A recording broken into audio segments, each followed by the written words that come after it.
તમારું નામ? મારું નામ ધનંજય દીપકભાઈ દવે છે. આ વર્ષની પરશુરામ જન્મોત્સવ સમિતિ દ્વારા જે પરશુરામ શોભાયાત્રા નીકળવાની છે તેના માટેના કન્વીનર તરીકેની જવાબદારી મને સોંપવામાં આવી છે.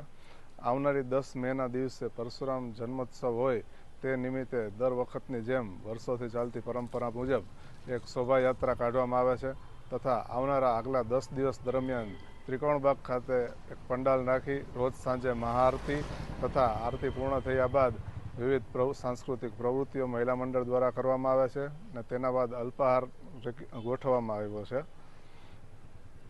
અને કઈ તારીખથી ક્યાં સુધી તમે આયોજન કરવામાં આવ્યું છે ત્રિકોણબાગ ખાતે?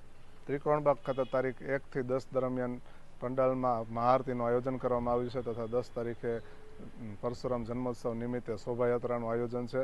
આ શોભાયાત્રા છે એ પંચનાથ મંદિરેથી સાંજના 4 વાગે શરૂઆત થાય છે ને 7:30ની આડેગાળે પરશુરામ મંદિર ખાતે પહોંચે છે અને 7:30 વાગે પરશુરામ મંદિર ખાતે ભગવાન પરશુરામની મહાઆરતી કરવામાં આવે છે.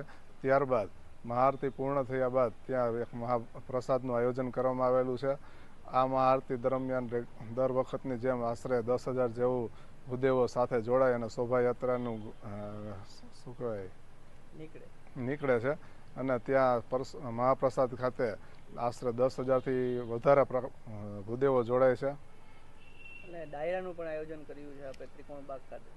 આ 1 થી 10 તારીખ દરમિયાન જે સાંસ્કૃતિક પ્રોગ્રામો રાખવામાં આવ્યા છે તેમાં એક મહા ડાયરાનું આયોજન કરવામાં આવ્યું છે તથા તે 10 દિવસ દરમિયાન વિવિધ પેટા જ્ઞાતિઓ દ્વારા બ્રહ્મ સમાજની પેટા જ્ઞાતિઓ દ્વારા તથા વિવિધ સંસ્થાઓ દ્વારા સાંજની મહાઆરતીનો લાભ લેવામાં આવે છે ને તેમના તરફથી મહાઆરતીનો ભાગ લઈ ને પરશુરામ જન્મોત્સવ સમિતિનું ગૌરવ વધારવામાં આવે છે.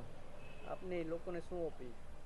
મારી લોકોને અપીલ છે કે આ શોભાયાત્રા દરમિયાન તમામ ભૂદેવ સમાજના જેટલા લોકો છે તે તમામ શોભાયાત્રામાં જોડાય, શોભાયાત્રાની સંખ્યા વધારે તથા બ્રહ્મ સમાજનું ગૌરવ વધારે તેવી અપીલ કરવામાં આવે છે.